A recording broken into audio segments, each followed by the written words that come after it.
Second P U ಮೂರು subject ಏನೋ fail ಆಗ್ಬಿಟ್ಟೆ PCMBಲಿ. ಮ್ಯಾಮ್ ನಂಗೆ 3ನೇ ಮಗು ಬೇಕು, ಫಸ್ಟ್ ನೀನು 2ನೇ ಮಾಡ್ಕೊ ಅಂತ ಹೇಳ್ತಾರೆ. ಸೊ ಮಕ್ಕಳು ಮದುವೆ ಮಾಡ್ಬಿಡ್ತೀನಿ ನೀನು ಕೂತಿದ್ರು ಮನೇಲಿ, ನೀವು ಓದ್ತಾನೂ ಇಲ್ಲ. ನನಗೆ ಕುಕಿಂಗು ಓಕೆ ಸಿಕ್ಕಾಪಟ್ಟೆ ಇಷ್ಟ. ಇದು ಆಗ್ರಾಗ್ ಹೋದಾಗ ತಂದಿದ್ದು, ಅಬುಧಾಬಿಯಿಂದ ತಂದಿದ್ದು, ಉಡುಪಿ, ವಾರಣಾಸಿ ಬೆಡ್ರೂಮ್. ಬಟ್ ನಾನು ಜಾಸ್ತಿ ಟೈಮ್ ಸ್ಪೆಂಡ್ ಮಾಡಲ್ಲ ಇಲ್ಲಿ. ಸ್ಟಿಲ್ ತೋರಿಸ್ತೀನಿ ಬನ್ನಿ. ನನಗೇನು ಹೇಳೋರು ಅಂದ್ರೆ, ನೀನು ವಿದ್ಯಾವಂತೆ ಆಗದೇ ಇದ್ರು ಪರವಾಗಿಲ್ಲ, ಬುದ್ಧಿವಂತೆ ಆಗು ಅಂತ ನಮ್ಮ ತಾತ ಯಾವಾಗಲೂ ಹೇಳೋರು. ನಮ್ಮ ಅತ್ತೆ she is very quick and ಬೆಳಗ್ಗೆದ್ದು 3 ಹೊತ್ತಿಗೆ ಮಾಡಿಟ್ಬಿಡ್ತಾರೆ. ಉಪ್ಪಿಟ್ಟು, ತರಕಾರಿ ಉಪ್ಪಿಟ್ಟನ್ನ ಹೇಟ್ ಮಾಡೋರು ಉಪ್ಪಿಟ್ಟು ಇಷ್ಟಪಡಬೇಕು. ಹಾಯ್ ನಮಸ್ಕಾರ, ನಾನು RJ ಸೌಜನ್ಯ. ಮಕ್ಳು ಎಷ್ಟು ವರ್ಷಕ್ಕೆ ಮಾಡ್ಕೊಂಡ್ರಿ? ಮಕ್ಕಳು ಅದಾಗಿ 4 ವರ್ಷಕ್ಕೆ ಮಾಡ್ಕೊಂಡ್ವಿ. ಒಬ್ಳು ಮಗಳಿದ್ದಾಳೆ. ಓಕೆ, ಏನು ಓದ್ತಾ ಇರೋದು? ಅವಳಿಗೆ ಫಸ್ಟ್ ಸ್ಟ್ಯಾಂಡರ್ಡ್. ಓಕೆ, ಹಂಗಾರೆ ತುಂಬ ರೆಸ್ಪಾನ್ಸಿಬಿಲಿಟಿ ಇದೆ. ಹೇಗೆ ಮ್ಯಾನೇಜ್ ಮಾಡ್ತೀರಾ ವರ್ಕು, ಈ ಕಡೆ ಮಗು? ಅಂದ್ರೆ ಹೇಳ್ತಾರಲ್ಲ, there is nothing called busy, it's about priorities ಅಂತ. ಒಂದಷ್ಟು ವರ್ಷಗಳ ಕಾಲ ನಂಗೆ ಟೈಮ್ ಕೊಡೋಕೆ ಆಗ್ತಿರ್ಲಿಲ್ಲ ಫ್ಯಾಮಿಲಿಗೆ, ಮಕ್ಕಳಿಗೆ, ಬಿಕಾಸ್ ಆಫ್ ಮೈ ವರ್ಕ್ ಮತ್ತೆ ಆ ಟೈಮಿಂಗ್ಸು. ಕೆಲಸ ಬಿಟ್ಟ ಮೇಲಿಂದ ಜಾಸ್ತಿ ಟೈಮ್ ಕೊಡ್ತಾ ಇದ್ದೀನಿ. ಒಬ್ಳೆ ಅಲ್ವಲ್ಲ, 3 ಮಕ್ಕಳು ಮನೆಯಲ್ಲಿ. ಸೊ ಎಲ್ಲರೂ ಸಮನಾಗಿ ಮ್ಯಾನೇಜ್ ಮಾಡ್ತಾರೆ ಅಂಡ್ ಹೇಗೋ ಆಗ್ಬಿಡುತ್ತೆ. ಇವಾಗ ನಾನು ಫ್ರೀ ಆಗಿರೋ ದಿನಗಳು ಅಥವಾ ಕಂಪ್ಯಾರಿಟಿವ್ಲಿ ಫ್ರೀ ಆಗಿರೋ ದಿನಗಳು ನಾನೇ ಮ್ಯಾನೇಜ್ ಮಾಡ್ತೀನಿ. ನಾನು ಎಕ್ಸ್ಟ್ರೀಮ್ಲಿ ಬಿಸಿ ಆಗಿರೋ ದಿನಗಳು, ಇವಾಗ ನಮ್ಮ ಮತ್ತೆ ರಿಟೈರ್ಡ್ ಆಗಿದ್ದಾರೆ, ಅವ್ರು ನೋಡ್ಕೋತಾರೆ. ನನ್ನ ಕೋರ್ಸ್ ಏನ್ ವರ್ಕ್ ಮಾಡ್ತಾ ಇದ್ರು? ನಿಮ್ಮ ಎಜುಕೇಶನ್ ಡಿಪಾರ್ಟ್ಮೆಂಟ್ ಅಲ್ಲಿ ಇದ್ರು. She was A ಗೆಸ್ಟೆಡ್ officer. ಅವರು ಎಕ್ಸ್ಟ್ರೀಮ್ಲಿ ನಾಲೆಜಬಲ್, ವೆಲ್ ರೆಡ್. ಒಂದು 4ರಿಂದ 5 ಡಿಗ್ರೀಸ್ ಇದೆ. ಓ ಮೈ ಗಾಡ್. ನಾನು ಆಗಾಗ್ಲೂ ರೇಗ್ಸ್ತಾ ಇರ್ತೀನಿ, ನಂದು ಸೇರ್ಸಿ ನೀನೇ ಓದ್ಬಿಟ್ಟಿದ್ಯಾ. ಸೊ ನಾನು ಜಾಸ್ತಿ ಅದಕ್ಕೆ ಓದ್ಲಿಲ್ಲ. ಡಿಪಾರ್ಟ್ಮೆಂಟ್ ಅಲ್ಲಿ ಇದ್ರು. ಓಕೆ, ಅವ್ರು ಇವಾಗ ಮಾರ್ಚಲ್ಲಿ ರಿಟೈರ್ಮೆಂಟ್ ಆಯ್ತು. ಅವ್ರು ನೋಡ್ಕೋತಾರೆ. ಇಲ್ಲ ನನ್ನ ಕೋ ಸಿಸ್ಟರ್, ಅವಳಿಗೆ most of the days work from home ಇರುತ್ತೆ. ಸೊ ಅವಳು ಮ್ಯಾನೇಜ್ ಮಾಡ್ತಾಳೆ. ಹಿಂಗೆ ಎಲ್ಲ ವಿ ಡಿಸ್ಟ್ರಿಬ್ಯೂಟ್. ನಮ್ಮೆಲ್ಲರಿಗೂ ಮಕ್ಳು ಇಷ್ಟ ಇರೋದ್ರಿಂದ ಅದು ಒಂದು ಕಷ್ಟ. ಕೆಲವ್ರು ಅಂತಾರೆ ಗೊತ್ತು, ಅಯ್ಯೋ ನನ್ನ ಮಕ್ಳಿಗೆ ಯಾಕಾದ್ರೂ ರಜಾ ಕೊಡ್ತಾರೋ, ಅಯ್ಯೋ ನಮ್ಮ ಮಕ್ಳು ಮ್ಯಾನೇಜ್ ಮಾಡೋಕ್ಕಾಗಲ್ಲ. ನಾವಂತೂ ಹಂಗಿಲ್ಲ, ನಮಗೆ ರಿಯಲಿ ಲವ್ ಕಿಡ್ಸ್. ಸೊ ಹಾಗಾಗಿ ಇಷ್ಟ ಇದ್ರೆ ಅದ್ಯಾವುದು ಕಷ್ಟ ಅನ್ಸಲ್ಲ. ಹಾಗಾದ್ರೆ ಇನ್ನೊಂದ್ ಸದ್ಯದಲ್ಲಿ ಏನಾದ್ರು ಪ್ಲಾನ್ ಇದೆಯಾ? ಖಂಡಿತ ಇದೆ. ಓಕೆ, ಬಿಕಾಸ್ ನಾನು ಎಲ್ಲರಿಗೂ ಹೇಳ್ತಾ ಇರ್ತೀನಿ, ಒಂದು ಹೇಳ್ತಾರಲ್ಲ, ಒಂದ್ ಕಣ್ಣಲ್ಲ, ಒಂದು ಮಗು ಅಲ್ಲ ಅಂತ. ಆ ತರದ್ ಮಾತಿದೆ. ನಮ್ ತಂದೆಯವ್ರು ಯಾವಾಗ್ಲೂ ಇದೇ ಮಾತು ಹೇಳೋರು. ಸೊ ನನಗೆ ಇನ್ನು 2 ಮಕ್ಕಳು. ಸರ್ ನೀವೇ ರೆಡಿ ಇದ್ದಾರೆ ಸರ್, ಯಾಕೆ ಕಣ್ಣು ಬಿಡ್ತಾ ಇದ್ದಾರೆ? ಅಲ್ಲ, ಅವಳು ಇದನ್ನ ಹೇಳಿದಾಗೆಲ್ಲ ನಾನು ಸುಮ್ಮನೆ ಫಸ್ಟ್ 2ನೇದಾಗ್ಲಿ ಅಂತ ಹೇಳ್ತಾನೆ ಇರ್ತೇನೆ. ಯಾರಿಗೊತ್ತು, ದೇವರ ಕೃಪೆಯಿಂದ ಟ್ವಿನ್ಸ್ ಆದ್ರೂ ಆಗ್ಬಹುದಲ್ವಾ? ಸೊ ಅದೇ ಹೇಳ್ತಾ ಇರ್ತೀನಿ. ನಮ್ಮ ಡಾಕ್ಟರ್ಗೂ ಹೇಳ್ತಾ ಇರ್ತೀನಿ, ಮ್ಯಾಮ್ ನಂಗೆ 3ನೇ ಮಗು ಬೇಕು, ಫಸ್ಟ್ ನೀನು 2ನೇ ಮಾಡ್ಕೊ ಅಂತ ಹೇಳ್ತಾರೆ. ಸೊ ಮಕ್ಕಳು ತುಂಬಾ ಇಷ್ಟ. ಖಂಡಿತ ಇನ್ನೊಂದು ಆದಷ್ಟು ಬೇಗ ಗುಡ್ ನ್ಯೂಸ್ ಬರಲಿ ನಿಮ್ಮ ಕಡೆಯಿಂದ. ಮೋಸ್ಟ್ ಆಫ್ ದ ಟೈಮ್ ಎಲ್ಲಿ ಸ್ಪೆಂಡ್ ಮಾಡ್ತೀರಾ? ಒಂದು ಪರ್ಸನಲ್ ಸ್ಪೇಸ್ ಇದೆ, ವರ್ಕಿಂಗ್ ಸ್ಪೇಸ್. ಅಲ್ಲಿ most of the time spend ಮಾಡ್ತೀನಿ. ಅದ್ರ next most of the time spend ಮಾಡೋದು ಇಲ್ಲಿ. ಕಿಚನ್, ಅಡುಗೆ ಮನೆ ತುಂಬಾ ಇಷ್ಟ ನಂಗೆ. ಕುಕಿಂಗ್ ಓಕೆ, ಸಿಕ್ಕಾಪಟ್ಟೆ ಇಷ್ಟ. ಹಾಗಾದ್ರೆ ಅಡುಗೆ ಎಲ್ಲ ಮಾಡ್ತಾ ಇರ್ತೀರಾ ಅಂದಂಗ ಆಯ್ತು. ಖಂಡಿತ ಮಾಡ್ತೀನಿ. ಅಡುಗೆ, ಸ್ನಾಕ್ಸ್, ಮಕ್ಕಳಿಗೆ ಬೇರೆ ಬೇರೆ ತರ ಡಬ್ಬಿ ಕಟ್ಕೊಡೋದು, ಎಲ್ಲ ಬೇರೆ ಬೇರೆ ತರದ ಫುಡ್ ನ ಎಕ್ಸ್ಪ್ಲೋರ್ ಮಾಡೋದು ನನಗೆ ತುಂಬಾ ಇಷ್ಟ. ಅಂದ್ರೆ ಹೊರಗಡೆ ಜಂಕ್ ತಿನ್ಬೇಡಿ ಅಂತ ಮಕ್ಕಳಿಗೆ ಹೇಳಿದಾಗ ಅವ್ರಿಗೊಂದು ಆಪ್ಷನ್ ಮನೇಲಿ ಇರ್ಬೇಕಲ್ಲ. ಮನೇಲಿ ಪಿಜ್ಜಾ ಮಾಡ್ಕೊಡೋದು, ಬರ್ಗರ್ ಮಾಡ್ಕೊಡೋದು, ಚಿಪ್ಸ್, ಚಾಕ್ಲೇಟ್ ಇಂದ ಎಕ್ಸ್ಪರ್ಟ್ ಅಲ್ಲದೆ ಇದ್ರು ಸುಮ್ಮನೆ ಟ್ರೈ ಮಾಡ್ತೀನಿ. ಅಂದ್ರೆ ಇದೆಲ್ಲ ಕಲ್ತಿದ್ದೇಗೆ ಮದ್ವೆ ಆದ ನಂತರ? ಮುಂಚೆನೂ ಆ ಇಂಟ್ರೆಸ್ಟ್ ಇತ್ತು, ಬಟ್ ಮಾಡಕ್ ಅಷ್ಟೊಂದು ಅವಕಾಶ ಇರ್ಲಿಲ್ಲ. ಮದುವೆ ಆದ್ಮೇಲೂ ಸುಮಾರು ವರ್ಷಗಳ ಅವಕಾಶ ಇರ್ಲಿಲ್ಲ. ಬಿಕಾಸ್ ಬೆಳಗ್ಗೆ 4:30-5 ಗಂಟೆಗೆ ಹೊರಟು ಬಿಡ್ತಾ ಇದ್ದೆ ನನ್ನ ಆಫೀಸ್ಗೆ. ಬರೋಷ್ಟ್ರಲ್ಲಿ 3-4 ಗಂಟೆ ಆಗೋದು. ನಮ್ಮ ಅತ್ತೆ she is very quick and ಬೆಳಗ್ಗೆದ್ದು 3 ಹೊತ್ತಿಗೆ ಮಾಡಿಟ್ಬಿಡ್ತಾರೆ. ಅವಕಾಶನೇ ಇರ್ತಿರ್ಲಿಲ್ಲ.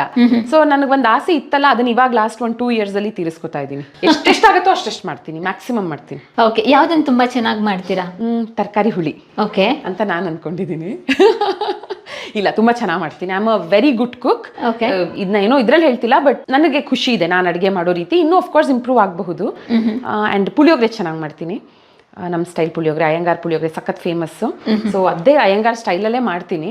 ಅಯ್ಯಂಗಾರ್ ಸ್ಟೈಲ್ ಪುಳಿಯೋಗರೆ ಮಾಡ್ತೀನಿ, ತರಕಾರಿ ಹುಳಿ ಮಾಡ್ತೀನಿ, ತರಕಾರಿ ಉಪ್ಪಿಟ್ಟನ್ನ ಹೇಟ್ ಮಾಡೋರು ಉಪ್ಪಿಟ್ಟು ಇಷ್ಟಪಡಬೇಕು. ಓಕೆ, ಹಾಗಾದ್ರೆ ಸೌಜನ್ಯ ಅವರು ಸದ್ಯದಲ್ಲೇ ಒಂದು ಸೌಜನ್ಯ ಕಿಚನ್ ಅಂತ ಓಪನ್ ಮಾಡ್ತಾರೆ ಏನೋ ಗೊತ್ತಿಲ್ಲ ನನಗೆ, ಹೋಟೆಲ್ ಏನಾದ್ರು?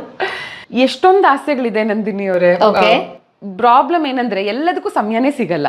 ಯಾವುದೋ ಒಂದನ್ನ ಎಕ್ಸ್ಪ್ಲೋರ್ ಮಾಡ್ತಾ ಅನ್ಸುತ್ತೆ. ಇವಾಗ ನಾನು ತುಂಬಾ ಯೋಗ ಒಂದಷ್ಟು ವರ್ಷಗಳ ಕಾಲ ಮಾಡಿ ಅನ್ಕೊಳ್ತಿದ್ದೆ ಒಂದು ಟೀಚರ್ಸ್ ಟ್ರೈನಿಂಗ್ ಕೋರ್ಸ್ ಮಾಡಬೇಕು ಅಂಡ್ ನಾನು ಯೋಗ ಹೇಳ್ಕೊಡ್ಬೇಕು ಅಂತ. ಇವಾಗ ಕುಕಿಂಗ್ ಬಗ್ಗೆ ನೀವು ಹೇಳಿದಾಗ ಅದರಲ್ಲೂ ನನಗೆ ಆಸಕ್ತಿ ಇದೆ.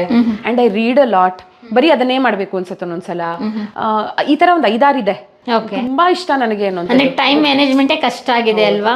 ಒಂದನ್ನ ನಾವೇನಾದ್ರು ತಗೊಂಡೋದ್ರೆ ಈ ಕಡೆ ಟೈಮ್ ಕೊಡಕ್ಕಾಗಲ್ಲ. ರೀಡಿಂಗ್ ಟೈಮ್ ಅಲ್ಲೇ ಒಂದು ಇನ್ವಾಲ್ವ್ ಆಗೋಣ ಅಂತ ಹೇಳಿದ್ರೆ ಅದೇ ಟೈಮ್ ನಮ್ಮ ಪಾಪು ಕೊಟ್ರೆ ಎಷ್ಟು ಚೆನ್ನಾಗಿರುತ್ತೆ ಅಲ್ವಾ ಅಂತ ಹೇಳಿ ನಾವೆಲ್ಲ ಯೋಚನೆ ಮಾಡ್ತೀವಿ. ನೀವು ಹಾಗೇನೆ ಯೋಚನೆ ಮಾಡ್ತೀರಾ ಏನೋ ಗೊತ್ತಿಲ್ಲ. ಅನ್ನೋದು ಇಟ್ ಇಸ್ ಸೋ ಟ್ರೂ. ನಾವು ಎಷ್ಟೇ ಚೆನ್ನಾಗಿ ಮಕ್ಕಳನ್ನ ನೋಡ್ಕೊಂಡ್ರು ಏನೋ ಒಂದು ನಮಗೆ ಮಿಸ್ ಆದಾಗ ಅನಿಸ್ತಾನೆ ಇರುತ್ತೆ, ಅಯ್ಯೋ ಇದನ್ನು ಮಗು ಕೊಟ್ಟಿದ್ರೆ ಚೆನ್ನಾಗಿರೋದು, ಮಗುಗೆ ಇನ್ನೂ ಮಾಡಿದ್ರೆ ಚೆನ್ನಾಗಿರೋದು, ಅವ್ರ ಜೊತೆ ಇನ್ನೂ ಟೈಮ್ ಸ್ಪೆಂಡ್ ಮಾಡಿದ್ರೆ ಚೆನ್ನಾಗಿರೋದು ಅಂತ ಎಲ್ಲ ತಾಯಂದ್ರಿರ್ಬೋದು. ಮನೇಲಿ ಇರ್ತಾರಲ್ಲ ಗೃಹಿಣಿಯರು, ಆ ತರ ಮೈಂಡ್ ಸೆಟ್ ಕೂಡ ಇದೆ ಸೌಜನ್ಯ ಅವ್ರಿಗೆ. ತುಂಬಾ ನಾನು ಅದೇ ಅಂತ ಇರ್ತೀನಿ, ನನಗೇನಾದ್ರೂ ಕೋಟ್ಯಾಂತರ ರೂಪಾಯಿ ಆಸ್ತಿ ಇದ್ದಿದ್ರೆ ನಾನು ಕೆಲಸನೇ ಮಾಡ್ತಿರ್ಲಿಲ್ಲ, ಆರಾಮಾಗಿ ಮನೆ ನೋಡ್ಕೊಂಡು ಯೋಗ ಮಾಡ್ಕೊಂಡು ಬುಕ್ಸ್ ಓದ್ಕೊಂಡು ಹಿಂಗೆ ಟೈಮ್ ಪಾಸ್ ಇವಾಗ ಇದೆಯಲ್ಲ ಕೋಟಿ ಬೆಲೆ ಬಾಳುವಂತ ಮನೆ ಇದೆಯಲ್ಲ. ಅಲ್ಲಲ್ಲ ಆಫ್ಕೋರ್ಸ್ ಹೌದು, ಅದ್ರ ಬಗ್ಗೆ ಎರಡನೇ ಮಾತಿಲ್ಲ. ಅನ್ಕೊಳಕ್ಕೇನು ಅನ್ಕೋತೀವಲ್ಲ, ಅಂದ್ರೆ ಹೇಳ್ತಾರಲ್ಲ ಕಾಲ್ ಮೇಲೆ ಕಾಲ್ ಹಾಕೊಂಡು ಇನ್ನೊಂದಷ್ಟು ಜನರೇಷನ್ಗೆ ಆಗೋಷ್ಟು ಆಸ್ತಿ ಕೆಲವ್ರ ಹತ್ರ ಇರುತ್ತೆ ಗೊತ್ತಾ, ಏನು ಮಾಡ್ತಿದ್ರು ನಡೆಯುತ್ತೆ ಅಂತ. ಗೊತ್ತಾಯ್ತು, ಹಂಗಿದ್ರೆ ಹಿಂಗಿರುತ್ತೆ ಅಂತ. ನಿಮ್ದು ಮನೆ ಜೊತೆಗೆ ಏನಾದ್ರು ತೋಟ ಆ ತರ ಏನಾದ್ರು ಇದೆಯಾ? ಇಲ್ಲ, ತೋಟ ಆ ಥರದ್ದೇನು ಇಲ್ಲ. ಬಟ್ ನನ್ನ ಹಸ್ಬೆಂಡ್ ಮತ್ ಮೈದ್ನಂದು ಒಂದು ಚಿಕ್ಕದಾಗಿ ಒಂದು ಜಮೀನ್ ಇದೆ ಅಷ್ಟೇ. ಅದು ಬಿಟ್ರೆ ಎಲ್ಲಿ? ದೊಡ್ಡಬಳ್ಳಾಪುರದಲ್ಲಿ. ತುಂಬಾ ಚೆನ್ನಾಗಿದೆ ಅಡ್ಗೆ ಮನೆ, ಇಂಟೀರಿಯರ್ ಎಲ್ಲ ವರ್ಕ್ ಎಲ್ಲ ಮಾಡಿಸಿದ್ದು. ಅಂದ್ರೆ ಇವಾಗಷ್ಟೇ ಹೊಸ ಮನೆಗೆ ಬಂದಿರೋ ತರ ಫೀಲ್ ಆಗ್ತಾ ಇದೆ. ಯಾವಾಗ ಪೇಂಟಿಂಗ್ ಮಾಡಿಸಿದ್ದು? ಪೇಂಟಿಂಗು ಒಂದು 3-4 ವರ್ಷ ಆಯ್ತು. ಬಟ್ ಇದನ್ನ ಮಾಡ್ಯುಲರ್ ಕಿಚನ್ ರೀಸೆಂಟ್ ಆಗಿ ಮಾಡಿಸಿದ್ದು ಅಂತೆಲ್ಲ 4 ವರ್ಷ ಆಯ್ತು. ಮಕ್ಳಿರೋ ಮನೇಲಿ ಇಷ್ಟು ಚೆನ್ನಾಗಿ ಇಟ್ಕೊಂಡಿದ್ದೀರಲ್ಲ, ನಿಜವಾಗ್ಲೂ ಆಶ್ಚರ್ಯ ಆಗ್ತಾ ಇದೆ. ಹೆಂಗೆ ಕಚ್ಚಿ ಪಿಚ್ಚಿ ಅಲ್ಲೊಂದು ಇಲ್ಲೊಂದು ಎಲ್ಲ ಇರುತ್ತೆ. ನೀವೇನಾದ್ರೂ ನಿನ್ನೆ ಬಂದಿದ್ರೆ ನಮ್ಮ ಮನೆಗೆ ನಂದಿನಿ ಅವ್ರಿಗೆ ಯಾವ ಮಾತು ಹೇಳ್ತಿರ್ಲಿಲ್ಲ, ಇನ್ನೊಂದಿನ ಬರ್ತೀನಿ ಇಂಟರ್ವ್ಯೂಗೆ ಏನು ಅನ್ಕೋಬಿಡಿ ತೊಟ್ಟೋಗ್ಬಿಡ್ತಿದ್ರಿ, ಹಂಗಿತ್ತು. Literally it was a mess. ಅಂದ್ರೆ ಅವರು ಎಷ್ಟೇ ಕ್ಲೀನ್ ಮಾಡಿದ್ರು ಮಕ್ಳು ಗೊತ್ತಲ್ಲ, ಬಂದು ಅದು 3 ಮಕ್ಳು ಜೊತೆಗೆ ಅಕ್ಕಪಕ್ಕದ ಮನೆ ಮಕ್ಕಳು ಪ್ಲಸ್ ನಮಗೆ ಹೋಗೋರು ಬರೋರು ಜಾಸ್ತಿ, ಎಲ್ಲ ಬಂದು ಹೆಂಗಿರತ್ತೆ ಅಂದ್ರೆ ಹಿಂಗೆಲ್ಲ ನೋಡ್ತಿರೋದು ನಿಮ್ಮ ದೃಷ್ಟ, ನನ್ನ ದೃಷ್ಟ. ಓಕೆ, ಹಾಗೇನೆ ಇರ್ಬೇಕು. ಅಂದ್ರೆ ದೊಡ್ಡವರಾದ್ಮೇಲೆ ಮಾಮೂಲಿಯಾಗಿ ಕ್ಲೀನ್ ಆಗೇ ಇರುತ್ತಲ್ಲ, ಮಕ್ಳಿದ್ದಾಗ ಹಂಗೆ ಮೆಸ್ಸಿ ಮೆಸ್ಸಿ ಆಗಿದ್ರೇನೆ ಚೆನ್ನಾಗಿರುತ್ತೆ. ಆಮೇಲೆ ಮಕ್ಕಳು ಗೋಡೆ ಮೇಲೆ ಇವಾಗ ನೋಡಿ, ಇದು ನನ್ನ ಮಗಳು ಬರ್ದಿರೋದು. ಇವೆಲ್ಲ ಆ ಮೊಮೆಂಟ್ ಅಲ್ಲಿ ಪೇಂಟ್ ಹೊಡ್ಸಿದ ತಕ್ಷಣ ಬರ್ದು ಬಿಟ್ಲು, ಆ ಮೊಮೆಂಟ್ ಅಲ್ಲಿ ಕೋಪ ಬರುತ್ತೆ. ಬಟ್ ಆಮೇಲೆ ನೋಡಿದಾಗ ಇದೇ ಅಲ್ವಾ ಮೆಮೊರೀಸ್ ಇನ್ನೊಂದಷ್ಟು ವರ್ಷಕ್ಕೆ ನಮ್ಗೆ ಅಂತ ಅನ್ಸುತ್ತೆ. ಎಷ್ಟು ಫ್ಲೋರ್ ಮನೆ? ಇದು 2 ಫ್ಲೋರ್ ಡ್ಯೂಪ್ಲೆ. ಇದು ನಮ್ಮ ಅತ್ತೆ ಅವ್ರ ರೂಮು, ಇದು ದೇವ್ರ ಮನೆ. ಮೇಲ್ ಹೋಗೋಣ ಬನ್ನಿ, ತೋರಿಸ್ತೇನೆ. ನಿಮ್ದು most of the time Soujanya ಅವ್ರದ್ದು ಫೇವ್ರೆಟ್ ಸ್ಪಾಟಿಗೆ ಕರ್ಕೊಂಡು ಹೋಗ್ತಾ ಇದ್ದಾರೆ ನಮ್ಮನ್ನ. ವಾ, ತುಂಬಾ ಚೆನ್ನಾಗಿದೆ. ವಾಲ್ ಪೇಂಟಿಂಗ್ ಅಥವಾ ಇದು ಸ್ಕ್ರೀನ್ ಹಾಕಿ? ಪೇಂಟಿಂಗ್. ಯಾ, ಸಾಕಾಗಿದೆ. ಸೊ ಇದು ನಮ್ಮ ರೂಮು. ಯಾ, ಸೌಜನ್ಯ ಅವ್ರದ್ದು ಬೆಡ್ರೂಮ್. ಬಟ್ ನಾನು ಜಾಸ್ತಿ ಟೈಮ್ ಸ್ಪೆಂಡ್ ಮಾಡಲ್ಲ ಇಲ್ಲಿ. ಸ್ಟಿಲ್ ತೋರಿಸ್ತೀನಿ ಬನ್ನಿ. ವಾ, ಇದೇನೆಲ್ಲ ಮೆಮೊರೀಸ್? ಹಾ ಹೌದು. ಅಂದ್ರೆ ಎಲ್ಲಾದ್ರೂ ಹೋದ್ರೆ ನಾನು ಯಾರಿಗಾದ್ರೂ ತರೋದಕ್ಕೆ ಹೇಳೋದು ಅಲ್ಲಿನ ಮ್ಯಾಗ್ನೆಟ್ಸ್. ಓಕೆ. ಮತ್ ನಾನೆಲ್ಲಾದ್ರೂ ಹೋದಾಗ್ಲೂ ತರೋದು ಮ್ಯಾಗ್ನೆಟ್ಸ್. ಅದ್ರಲ್ಲಿ ಎಷ್ಟೊಂದು ಮಕ್ಕಳು ಹಾಳು ಮಾಡ್ಬಿಟ್ಟಿದ್ದಾರೆ, ಇರೋ ಅಷ್ಟನ್ನ ಉಳಿಸ್ಕೊಂಡಿದ್ದೀನಿ. ಇದು ನಮ್ಮ ಮದ್ವೆದು, ಇದು ಸ್ಪಿತಿ ವ್ಯಾಲಿಗೆ ಹೋದಾಗ ತಂದಿದ್ದು, ಈ ತರ ಒಂದಷ್ಟಿದೆ. ಗೋವಾಗ್ ಹೋದಾಗ ತಂದಿದ್ದು, ಇದು ಆಗ್ರಾಗ್ ಹೋದಾಗ ತಂದಿದ್ದು, ಅಬುಧಾಬಿಯಿಂದ ತಂದಿದ್ದು, ಉಡುಪಿ, ವಾರಣಾಸಿ. ಸೌಜನ್ಯ ಅವರು ಹಾಗಾದ್ರೆ ಎಷ್ಟು ಸ್ಟೇಟ್ ನ ಸುತ್ತಿದ್ದೀರಾ? ಸ್ಟೇಟ್ ಒಂದು 3-4 ಅಷ್ಟೇ, ಮ್ಯಾಕ್ಸಿಮಮ್ 5 ಇರಬಹುದು. ಇಂಟರ್ನ್ಯಾಷನಲ್ ಟ್ರಾವೆಲ್ ಅಂದ್ರೆ 2, ದುಬೈ ಅಂಡ್ ಹಾಂಗ್ಕಾಂಗ್ ಹೋಗಿರೋದು. ಇದು ಅಬುಧಾಬಿ ಬೇರೆಯವ್ರ ಕೈಲಿ ತರಿಸ್ಕೊಂಡಿದ್ದು, ನಾನು ಹೋದವ್ರ ಕೈಲಿ ತರಿಸ್ಕೊಂಡಿದ್ದು. ಯಾರಾದ್ರೂ ಅಬ್ರಾಡ್ ಹೋದ್ರು ನಾನು ಅವ್ರಿಗೆ ಹೇಳೋದು ಅಲ್ಲಿನ ಮ್ಯಾಗ್ನೆಟ್ಸ್ ತಗೊಂಡ್ಬನ್ನಿ ಅಂತ. ಇದು ಫುಲ್ ಕವರ್ ಮಾಡ್ಬೇಕಂತ ಆಸೆ ಇದೆ, ಇನ್ನು ಇಲ್ಲಿವರೆಗೂ ಇತ್ತು. ಸೊ ಮಕ್ಕಳು ಎಟ್ಕತ್ತಲ್ಲ, ಅವ್ರಿಗೆ ಎಟ್ಕದೆಲ್ಲ ತೆಗೆದು ಮ್ಯಾಗ್ನೆಟ್ ಎಲ್ಲ ಹಾಳು ಮಾಡ್ಬಿಡ್ತಾರೆ. ಎಷ್ಟು ಕ್ಯೂಟ್ ಆಗಿದ್ದೀರಾ ಅವಾಗ ಮದ್ವೆಲಿ. ಸೌಜನ್ಯ ಎಷ್ಟು ಸಣ್ಣ ಇದ್ದೀರಾ ಅಲ್ಲ? ಹೌದು ಹೌದು ಹೌದು. ಸಖತ್ತಾಗಿ ಕಾಣಿಸ್ತಾ ಇದ್ದೀರಾ. ಜೋಡಿ ತುಂಬಾ ಮುದ್ದಾಗಿದೆ. Thank you so much. Innocent face ಹಾಗೇನೆ ಇದೆ ಇವಾಗ್ಲೂ ಕೂಡ. ಥ್ಯಾಂಕ್ ಯು ನಂದಿನಿ ಅವರೇ. ಅಂದ್ರೆ ನಿಮ್ ವಾಯ್ಸ್ ಹೆಂಗೆ ಗೊತ್ತಾ, ತುಂಬಾ ಮುದ್ದಾಗಿ ಕೇಳುತ್ತೆ. Thank you. ಹಾಗಾಗಿ ವಾಯ್ಸ್ಗೆನೆ ಎಲ್ಲ ಫಿದಾ ಆಗಿದ್ದಾರೆ. ಥ್ಯಾಂಕ್ ಯು ನಂದಿನಿ ಅವರೇ. ಮದ್ವೆ ಆದ ನಂತರ ಮುಂಚೆನೆ ನೀವು ಆರ್ಜೆಯಾಗಿ ಸೆಲೆಕ್ಟ್ ಆಗಿದ್ದು. ಅದಕ್ಕೆ ಮುಂಚೆ ನಿಮ್ ಚೈಲ್ಡ್ಹುಡ್ ಲೈಫ್ ಮಾತಾಡೋಣ. ಎಲ್ಲಿ, ಹೇಗೆ ನೀವು ಹುಟ್ಟಿ ಬೆಳೆದಿದ್ದೆಲ್ಲ ಬೆಂಗಳೂರೇ? ಬೆಂಗಳೂರಿಯನ್ನು ನೀವು? ಹೌದು, ಹುಟ್ಟಿ ಬೆಳೆದಿದ್ದೆಲ್ಲ ಬೆಂಗಳೂರೇ. ಬಟ್ ಯಾರಾದ್ರೂ ಅದೇ ನಿಮ್ಮ ಫ್ಯಾಮಿಲಿ ಬಗ್ಗೆ ಹೇಳಿ ಅಂತಂದ್ರೆ ನಾನು it will all boil down to ನಮ್ಮ ತಾತ. ಬಿಕಾಸ್ ನಾನು ಬೆಳೆದಿದ್ದೆ ಅವ್ರ ಜೊತೆ, ನಮ್ಮ ಅಜ್ಜಿ ತಾತನ ಜೊತೆನೆ ಬೆಳೆದಿದ್ದು. ನಮ್ಮ ತಾತ KS ಸುಂದರರಾಜ ಅಯ್ಯಂಗಾರ್ ಅಂತ, ಅಜ್ಜಿ ಪ್ರಮೀಳಾ ಸುಂದರ್ ಅಂತ. ಸೊ ಅವ್ರ ಜೊತೆನೆ ಬೆಳೆದಿದ್ದು ನಾನು. ನನಗೆ ಚೈಲ್ಡ್ಹುಡ್ ಮೆಮೊರೀಸ್ ಅಂತ ಏನಾದರೂ ಇದ್ರೆ ಅವ್ರ ಜೊತೆನೆ. ಇವತ್ತು ನಾನು ಏನಾಗಿದ್ದೀನಿ ಅದಕ್ಕೆ ಕಾರಣ ನಮ್ಮ ತಾತಾನೆ. ಅವರು ನನ್ನ ಪ್ರಾತಸ್ಮರಣೀಯರು. ನಾನು ಅದೇ ಅಂತ ಇರ್ತೀನಿ, ಅಯ್ಯೋ ನಮ್ಮ ತಾತ ಇರಬೇಕಿತ್ತು ಅಂತ ಪ್ರತಿ ಹಂತದಲ್ಲೂ. ನನ್ನ ಹಸ್ಬೆಂಡ್ ಅದೇ ಹೇಳ್ತಾ ಇರ್ತಾನೆ, ಏನಂದ್ರೆ ಅವ್ರಿಗೆ ಯಾವುದೇ ಕೊರಗಿಲ್ಲದೆ ಮಕ್ಕಳು ಮೊಮ್ಮಕ್ಕಳು ಎಲ್ಲರನ್ನೂ ನೋಡಿ ತುಂಬ ಸಂತೋಷವಾಗಿ ಜೀವನಾನ ಲೀಡ್ ಮಾಡಿ 10 ವರ್ಷದ ಮುಂಚೆ, ನಮ್ಮ ಮದುವೆಗೆ ಮುಂಚೆ ಅವ್ರು ತೀರ್ಕೊಂಡಿದ್ದು, 1 ತಿಂಗಳು ಮುಂಚೆ. At the age of 94 or 95 he passed away. Almost 94 ಆಗಿತ್ತು. ಇದಕ್ಕಿಂತ ಫುಲ್ಫಿಲ್ಲಿಂಗ್ ಲೈಫ್ ಇನ್ ಯಾರು ಲೀಡ್ ಮಾಡ್ತಾರೆ? ಇನ್ನೂ ಆಸೆ ಪಡ್ತೀಯಲ್ಲ ನೀನು ಅಂತ. ಬಟ್ ಸ್ಟಿಲ್ ಇವತ್ತಿಗೂ ನಾನು ಯಾರನ್ನಾದ್ರೂ ಒಬ್ಬರನ್ನ ಲೈಫಲ್ಲಿ ಮಿಸ್ ಮಾಡ್ಕೋತೀನಿ ಅಂದ್ರೆ ಅದು ನಮ್ಮ ತಂದೆಯವ್ರ ತಂದೆ, ದಟ್ ಇಸ್ ಮೈ ತಾತ. ನಮ್ಮ ಅಮ್ಮ ಅವ್ರ ಅಮ್ಮ, ದಟ್ ಇಸ್ ಮೈ ಪಾಟಿ. ಇವರಿಬ್ರು ನನ್ನ ಬಹಳವಾಗಿ ಇನ್ಫ್ಲೂಯೆನ್ಸ್ ಮಾಡಿದ್ದಾರೆ, ಹೇಗಿರ್ಬೇಕು ಒಬ್ಬ ವ್ಯಕ್ತಿಯಾಗಿ ಅನ್ನೋ ವಿಷಯದಲ್ಲಿ ಎಸ್ಪೆಷಲಿ. ಇವಾಗಿನ ಮಕ್ಕಳಿಗೆ ಅದು ಸ್ವಲ್ಪ ಜನಕ್ಕೆ ಸಿಗ್ತಾ ಇದೆ, ಆಲ್ಮೋಸ್ಟ್ ಆಲ್ 50% ಜನಕ್ಕೆ ಅದು ಸಿಗ್ತಾ ಇಲ್ಲ. ನೀವು ಹೇಳಂಗ ಕೊರಗಿದೆ. ನಿಮ್ಮ ತಂದೆ ತಾಯಿಗೆ ಎಷ್ಟು ಮಕ್ಕಳು? ಇಬ್ರು, ನಾನು ನನ್ನ ತಮ್ಮ. ಬೆಂಗಳೂರಲ್ಲೇ ಓದಿದ್ದೆ. ಏನ್ ಎಜುಕೇಶನ್ ಮಾಡಿದ್ದು ಸೌಜನ್ಯ? ಡಿಪ್ಲೊಮಾ, ಬಟ್ ಕಂಪ್ಲೀಟ್ ಮಾಡಿಲ್ಲ, ಡಿಸ್ಕಂಟಿನ್ಯೂ. ಯಾಕೆ? ಅದೇ ಅವಾಗ ಕೆಲ್ಸಕ್ಕೆ ಸೆಲೆಕ್ಟ್ ಆದೆ. ಸೆಲೆಕ್ಟ್ ಆದ್ಮೇಲೂ ಮಾಡೋಣ ಅಂತ ಅನ್ಕೊಂಡೆ, ಬಟ್ ಆಗ್ಲೇ. ಯಾವ ಕೆಲ್ಸಕ್ಕೆ? ರೇಡಿಯೋಗೆ ಅವಾಗಲೇ ಸೆಲೆಕ್ಟ್ ಆಗಿದ್ದು ನಾನು. ನಾನು ಬಹುಶಃ ನಾನು ಆಯ್ಕೆ ಆದಾಗ ಐ ವಾಸ್ ದ ಯಂಗೆಸ್ಟ್ ಅನ್ಸುತ್ತೆ, ಬಿಕಾಸ್ 19 ವರ್ಷ ಅವಾಗ ನನಗೆ. ಅಂದ್ರೆ 10th ಪಾಸ್ ಆಗಿನ ಅಥವಾ PU ಪಾಸ್ ಆಗಿನ? PU ಫೇಲ್ ಆದೆ. ಆಯ್ತಾ, ಯಾಕೆ ಸೌಜನ್ಯ ಓದ್ನಿಲ್ವಾ? ಸೊ ಏನ್ ತಗೊಂಡಿದ್ರಿ ಕಾಂಬಿನೇಷನ್? PCMB. ಅದೇ ನಾನು ಮಾಡಿದ ಮಿಸ್ಟೇಕ್. ಒಂದು ಕ್ರೇಜ್ ಇತ್ತು ಗೊತ್ತಾ ಅವಾಗ PCMBಗೆ. ಎಲ್ಲರೂ ಹೋದ್ರು ಅಂತ ನಾನು ಹೊಟ್ಟೋದೆ. ಏನು ಅವಾಗ ಆರ್ಟ್ಸ್ ತಗೊಂಡವ್ರು ವ್ಯಾಲ್ಯೂನೇ ಇಲ್ಲ ನಮ್ಮ ಇದ್ರಲ್ಲಿ. ಇಲ್ಲ ಕಾಮರ್ಸ್ ತಗೋಬೇಕಿತ್ತು, ಇಲ್ಲ ಅಂದ್ರೆ ಸೈನ್ಸ್. ಹೌದು, 7th ವರ್ಗೂ ಪರವಾಗಿಲ್ಲ, ಚೆನ್ನಾಗಿ ಓದ್ತಿದ್ದೆ. 10th ವರ್ಗೂ ಸುಮಾರಾಗಿ ಓದ್ತಿದ್ದೆ. ಏನೋ ಪಾಸ್ ಆಗೋಷ್ಟಂತೂ ಓದ್ತಾ ಇದ್ದೆ. ಫಸ್ಟ್ PU ಫುಲ್ ಅವರೇಜ್ ಬಂದ್ಬಿಟ್ಟಿದ್ದೆ. ಸೆಕೆಂಡ್ PU ಮೂರು ಸಬ್ಜೆಕ್ಟ್ ಏನೋ ಫೇಲ್ ಆಗ್ಬಿಟ್ಟೆ PCMBಲಿ. ಹೆಂಗೋ 2 ಕ್ಲಿಯರ್ ಮಾಡ್ಕೊಂಡೆ. ಇನ್ನು ಒಂದು ಫಿಸಿಕ್ಸ್ ಮಾಡ್ಕೊಳಕ್ಕೆ ಆಗ್ಲಿಲ್ಲ. ಕೊನೆ ಅಟೆಂಪ್ಟ್ ಅಲ್ಲಿ ರೇಡಿಯೋಗೆ ಸೇರಿದ ಮೇಲೆ, ಸೇರೊಂದು 2 ವರ್ಷ ಆದ್ಮೇಲೆ, ಇದು ಲಾಸ್ಟ್ ಅಟೆಂಪ್ಟ್, ಇವಾಗ ಕ್ಲಿಯರ್ ಆಗಿಲ್ಲ ಅಂದ್ರೆ ಆಗಲ್ಲ ಅಂತ ಅಂದಾಗ ಕ್ಲಿಯರ್ ಮಾಡ್ಕೊಂಡೆ. ಸೊ PU ಫೇಲ್ ಆದಾಗ ಆ ಕಾಲೇಜ್ಗೆ ಹೋಗದೆ ಮನೇಲಿ ಇರ್ಬೇಕು ಅನ್ನೋದು ಒಂದಿರತ್ತಲ್ಲ. ಮದ್ವೆ ಮಾಡ್ಬಿಡ್ತೀನಿ ಅಂತ ಕೂತಿದ್ರು ಮನೇಲಿ. ನೀವು ಓದ್ತಾನೂ ಇಲ್ಲ, ಏನ್ ಮಾಡೋದು ಅಂತ. ಆಯ್ತಾ, IAS ಆಫೀಸರ್ ಆಗು ಅಂತ ಆ ಲೆವೆಲ್ ಆಫ್ ಸಪೋರ್ಟ್ ಇತ್ತು. ಓಕೆ, ನಿಮ್ ಮನೇಲೆಲ್ಲ ಸ್ಥಿತಿವಂತರು ಖಂಡಿತ. ಅಂದ್ರೆ ಹೈಯರ್ ಮಿಡಲ್ ಕ್ಲಾಸ್ ಅಲ್ದೇ ಇದ್ರು, ಮಿಡಲ್ ಕ್ಲಾಸ್. ಓಕೆ, ಏನ್ ಕೆಲಸ ಮಾಡ್ತಾ ಇದ್ರು? HL ಅಲ್ಲಿ ಕೆಲಸ ಮಾಡ್ತಿದ್ರು. ಓಕೆ, ಸೊ ಏನು ಜೀವನಕ್ಕೇನು ತೊಂದರೆ ಇಲ್ಲ. ನಾನು ಏನು ಓದ್ತೀನಿ ಅಂದ್ರೂ ಓದ್ಸೋ. IAS ಓದೋದಕ್ಕೆ ರೆಡಿ ಮಾಡಿದ್ದಾರೆ, ಆದ್ರೆ PU ಫೇಲ್ ಆಗ್ಬೇಕು. ಸೀರಿಯಸ್ಲಿ, ಅಂದ್ರೆ ಅದು ನಮಗೂ ಇಂಟ್ರೆಸ್ಟ್ ಇರಬೇಕು ಅಂತ ನಾನು ಕ್ಲಿಯರ್ ಆಗಿ ಹೇಳ್ಬಿಟ್ಟೆ. ಸುಮ್ನೆ ಇವಾಗ ಏನಾಗುತ್ತೆ ಗೊತ್ತಾ, ಎಷ್ಟೋ ಜನ ಅಪ್ಪ ಅಮ್ಮಂದ್ರ ಪ್ರೆಷರ್ಗೆ ಓದ್ತೀನಿ ಅಂತ ಹೋಗಿ ಅಡ್ಮಿಷನ್ ಆಗೋದು, ದುಡ್ಡು ವೇಸ್ಟ್, ಇವರು ಮೆಂಟಲಿನೂ ಅಪ್ಸೆಟ್ ಆಗ್ತಾರೆ. ಬಟ್ ನಾನು ಕ್ಲಿಯರ್ ಆಗಿ ಹೇಳ್ಬಿಟ್ಟೆ, ಆಗಲ್ಲ ನನ್ನ ಕೈಲಿ. ಹಾಗಾದ್ರೆ ನೆಕ್ಸ್ಟ್ ಆಪ್ಷನ್ ಮದ್ವೆ. ಮದ್ವೆ ಅಂತ. ನನಗೋ ಫುಲ್ ಅಳು, ಮದ್ವೆನಾ ಅಂತ. ಆಮೇಲೆ ಹೆಂಗೋ ಕನ್ವಿನ್ಸ್ ಮಾಡಿ ಡಿಪ್ಲೊಮಾ ಸೇರ್ಕೋತೀನಿ. ಯಾಕಂದ್ರೆ ಡಿಪ್ಲೊಮಾ 10th ಬೇಸಿಸ್ ಮೇಲೆ ಕೊಡೋದು. ಸೊ ಡಿಪ್ಲೊಮಾ ಸೇರ್ಕೊಂಡು ಅದಕ್ಕೆ ನಾನು ಕೇಳಿದೆ, ನೀವು 10th ಬೇಸ್ ಮೇಲೆ ಸೇರ್ಕೊಂಡಿದ್ದ. ಯಾವ ಕಾಂಬಿನೇಷನ್ ತಗೊಂಡಿದ್ದು? ಎಲೆಕ್ಟ್ರಿಕಲ್ ಅಂಡ್ ಎಲೆಕ್ಟ್ರಾನಿಕ್ಸ್ ತಗೊಂಡಿದ್ದೆ. ಅದೊಂದು 2-3 ವರ್ಷ ಮಾಡಿದೆ. 2 ವರ್ಷ ಮಾಡಿದೆ ಅನ್ಸುತ್ತೆ. ಅಷ್ಟರಲ್ಲಿ ಕೆಲಸ ಸಿಕ್ತು. ಕೆಲಸಕ್ಕೆ ಹೇಗೆ ಸೆಲೆಕ್ಟ್ ಆಗಿದ್ದು? ನಿಮ್ಗೆ ಆಡಿಷನ್ಸ್ ಕೊಡ್ತಾ ಇದ್ದೆ. ಅಂದ್ರೆ ಲೈಕ್ ನೀವು ಅವಾಗ್ಲೇನೆ ಜಾಬ್ಗೆ ಹೋಗ್ಬೇಕಂತ ಡಿಸೈಡ್ ಮಾಡಿದ್ರ? ಇಲ್ಲ, ನಮ್ಮಪ್ಪ ಮದ್ವೆ ಮಾಡಬಾರ್ದು ಅಂದ್ರೆ ಏನೇನೆಲ್ಲ ಮಾಡ್ಬೇಕು ನಾನು ಅಂತ ಒಂದಿತ್ತು ನನಗೆ. ಓದ್ಬೇಕು ಆಗ್ತಿಲ್ಲ, ಯಾವ್ದಾದ್ರು ಕೆಲಸ ಗಿಟ್ಟಿಸ್ಕೊಳ್ಳೋಣ ಅಂತ. ನನ್ನ ಫ್ರೆಂಡ್ಸ್ ಎಲ್ಲ, ನೀನು ಇಷ್ಟೊಂದು ಮಾತಾಡ್ತೀಯಾ, RJ ಆಗು ಅಂತ. ಎಲ್ಲಾ ಸ್ಟೇಷನ್ಸ್ ಅಲ್ಲೂ ನಾನು ಆಡಿಷನ್ ಕೊಡೋದು. ತುಂಬಾ ಚೆನ್ನಾಗಿ ಮಾತಾಡ್ತಾ ಇದ್ರಿ ಸ್ಟೇಜ್ ಪ್ರೋಗ್ರಾಮ್. ಸುಮ್ನೆ ಮಾತಾಡ್ತಿದ್ದೆ. ಅವಾಗ ಏನ್ ಗೊತ್ತಾ, ಸುಮ್ನೆ ಮಾತಾಡಿದ್ರೆ RJ ಆಗ್ಬಿಡ್ಬೋದು ಅಂತ ಒಂದಿತ್ತು. ಚೆನ್ನಾಗೇ ಮಾತಾಡ್ಬೇಕು, ಸೆನ್ಸಿಬಲ್ ಆಗೇ ಮಾತಾಡ್ಬೇಕು, ಅವೆಲ್ಲ ಗೊತ್ತಿರ್ಲಿಲ್ಲ.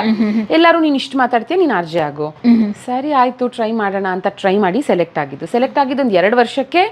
ಇದು ಲಾಸ್ಟ್ ಅಟೆಂಪ್ಟ್ PU ಕ್ಲಿಯರ್ ಮಾಡ್ಕೊಳ್ಳೋದಕ್ಕೆ ಅಂತ. ಹೇಗೆ ಫಸ್ಟ್ ಆಡಿಷನ್ ಹೇಗಿತ್ತು? ನೀವು ಆಡಿಷನ್ಗೆ ವಾಪಸ್ ಬರ್ತೀವಿ. ನನ್ನ PU ಫೇಲ್ ಸ್ಟೋರಿ ಇವ್ರಿಗೆ ಇಂಟ್ರೆಸ್ಟೇ ಇಲ್ಲ.